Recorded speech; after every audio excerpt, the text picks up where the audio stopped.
ദൈവത്തിൻ്റെ അതിപരിശുദ്ധ നാമത്തിന് മഹത്വം ഉണ്ടാകട്ടെ.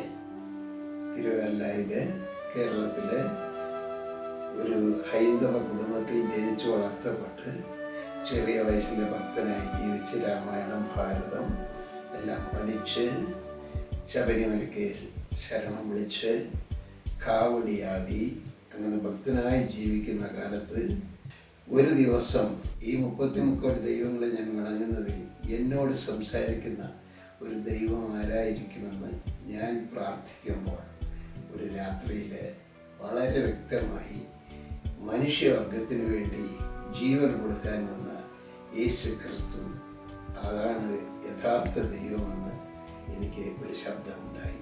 അന്ന് ആരുടെയും നിർബന്ധമില്ലാതെ ഞാൻ തനിയെ ആ യേശുവിന് വേണ്ടി എൻ്റെ ജീവിതം ഏൽപ്പിച്ചു കൊടുത്തു.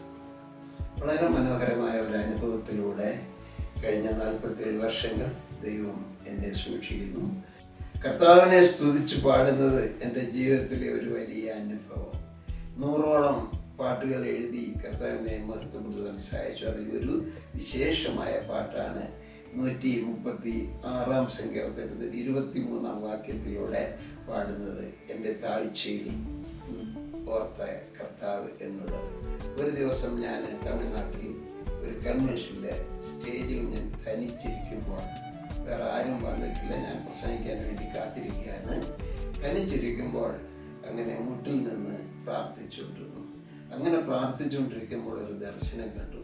കുറച്ച് ദൈവദൂതന്മാർ എൻ്റെ മുമ്പിലൂടെ കടന്നുപോയി. അവർ കടന്നു പോകുമ്പോൾ ഞാൻ ഈ വാക്യം വായിക്കുകയാണ്, 136 23 വാക്യം.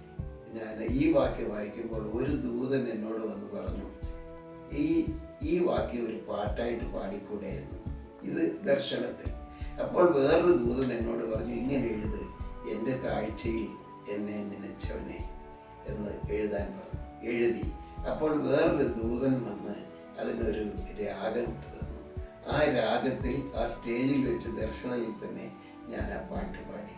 ഇന്ന് ആയിരക്കണക്ക് വിശ്വാസികളുടെ മനസ്സിനെ തൊടുന്ന അളവിൽ ദൈവം അതൊരനുഭവമായി നടത്തുന്നു.